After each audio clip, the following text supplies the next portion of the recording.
Hola, estamos en la otra tele, en la jornada televisión, hoy con un tema que nos parece sustancial, importante y que además, justamente en el contexto de lo que es la otra tele, es una oportunidad de entrar al análisis de un tema que es el del fraude cibernético. Un tema que en su momento, en las primeras semanas posteriores a la elección del 2 de julio, fue difundido, analizado, desmenuzado por físicos, matemáticos y diversos especialistas que analizaron el comportamiento del conteo preliminar de votos, del conteo distrital y que encontraron diversas evidencias de irregularidades o de comportamientos atípicos en esos conteos. Tengo hoy el privilegio de que esté frente a ustedes Víctor Romero, doctor en física por el Instituto Tecnológico de Massachusetts, investigador titular del Instituto de Física de la UNAM, con quien vamos a hablar de este tema para el cual le pedimos paciencia, atención y muchos deseos de ir entendiendo lo que son este conjunto de cifras que nos van abriendo un panorama distinto de lo que fueron las pasadas elecciones del 2 de julio. Víctor, un gusto tenerte aquí en la otra tele. Muchas gracias y también un gusto de estar aquí con ustedes y qué bueno que le mencionas a tu público que hay que tener un poquito de paciencia con este análisis. Espero que sea claro. Sí, justamente. Son temas, son números, son conceptos técnicos que conviene ir avanzando en todo esto. Pero Víctor Romero, en un principio, yo lo viví como periodista en una reunión con científicos en el Club de Periodistas, en la cual, en esa reunión, se dieron a conocer los primeros indicios de estos comportamientos atípicos. Yo veía y escuchaba el cuidado con el cual Víctor Romero hablaba de esos indicios, pero sin llegar a una postura muy definida todavía, porque el cúmulo de información parece que aún no estaba suficientemente procesado. Ahora, ya a estas alturas, Víctor, ¿qué tanto ha cambiado tu percepción y si has encontrado nuevos indicios de este fraude cibernético? Sí, bueno, ha cambiado muchísimo. Como bien mencionas, en la reunión que tuvimos en el Club de Periodistas y eran los primeros días, mediados de julio, habíamos hecho apenas unos cuantos análisis que de hecho yo le llamo nada más el primer análisis.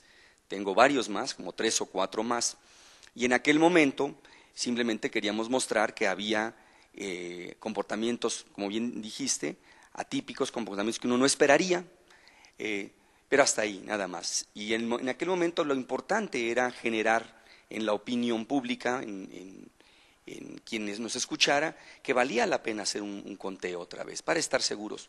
Pero bueno, pasaron el tiempo, hemos tenido más tiempo de analizar ahora sí con más detalle las bases de datos del PREP. Todo lo que les voy a platicar está en la base de datos del PREP y del conteo distrital. Yo no invento nada, esos son datos del IFE oficiales que uno puede bajar de su página web. Y después de este tiempo, mi conclusión es que, a no ser de veras, y ahorita veremos más adelante, que alguien me pudiera dar un indicio, que me dijera de dónde vienen estos comportamientos tan raros, cuando uno pone todo junto, llega a la conclusión, y dado el contexto, de que no solamente una posibilidad, sino en mi opinión, la posibilidad más fuerte es que esto fue manipulado. No veo otra. Y una vez que fue manipulado, es una primera conclusión a la que llego de los datos duros. Me atrevo, por supuesto, porque también es actitud científica, que una vez que uno acepta que hubo un cierto hecho fue el que manipuló los datos o algún evento, pues entonces uno puede ya decir cómo pudo haber ocurrido. Y entonces en una segunda parte de mi trabajo, que por supuesto es especulativo, no puede ser de otra porque no tengo todos los elementos en la mano, pero especulativo basado en la anterior, tengo una hipótesis, le llamo yo, de un fraude cibernético. Y eso es lo que quisiera platicarles. ¿Y qué has encontrado, Víctor? ¿Cuáles son los primeros planteamientos que encuentras? Con respecto a la primera parte, cuando decimos que es atípico es porque encontramos que se comporta muy lejano del azar, de lo que uno esperaría en una votación al azar. Y precisamente los expertos del IFE y otros expertos que han analizado estos datos nos dicen, no, es que esto no debería ser al azar. Entonces la primera conclusión es que efectivamente no es al azar. Pero si algo no es al azar, entonces ¿qué es?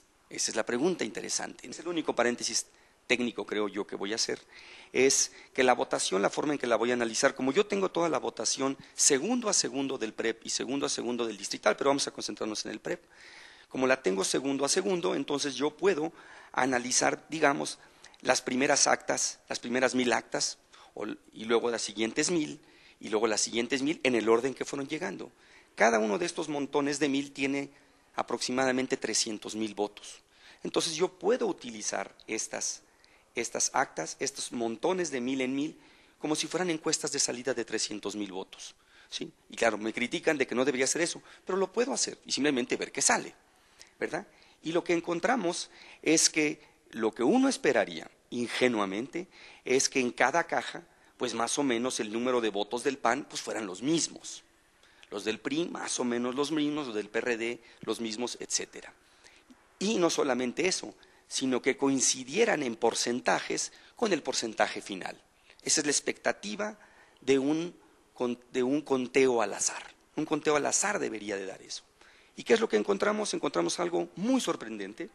Encontramos que el PAN viene ordenado de mayor a menor en cada caja. ¿Sí? Por ejemplo, empieza con 130,000 votos en las primeras cajas y termina con 80,000 en las últimas cajas. Una caída sistemática, eso es lo importante. No una caída de subidas y bajadas, no. Una caída sistemática de 40, 50,000 votos el PAN. Mientras que, aquí en la gráfica que luego le puedes mostrar a la gente, debería de haber sido, si fuera al azar, así. Siguiente punto, el PRI es fabuloso, el PRI, que yo quiero insistir mucho también a otro paréntesis, en todo el análisis que otros expertos hacen, al PRI no lo toman en cuenta, como si no hubiera participado. Es fundamental para entender y para la hipótesis que voy a hacer el papel del PRI. Entonces el PRI viene ordenado de menor a mayor.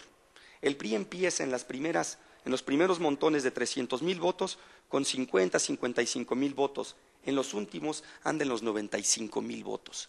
Y sistemático otra vez. Entonces los votos llegaron de tal forma que llegaron de menos a más para el PRI y de más a menos para el PAN. Y el PRD es errático. El PRD empieza en 90,000, sube a 120,000, sube a 130,000 y vuelve a caer a 90,000. Entonces tiene unos bandazos tremendos. Y entonces, conclusión, efectivamente, lo que los expertos dicen, los mismos expertos del IFE, es que esto no es al azar. Está bien, y yo lo acepto, está demostrado que no es al azar, pero no solamente no es al azar, están ordenados. Y eso es muy intrigante. ¿Cómo es posible que un conteo que está ocurriendo en 300 distritos al mismo tiempo en todo el país, en un país tan grande como este, y capturado en cada distrito por 10 capturistas, que los votos, y en un espacio primero de unas 5, 6, 7 horas, y luego después unas 20 y tantas horas cuando se alargó, que estos lleguen ordenados?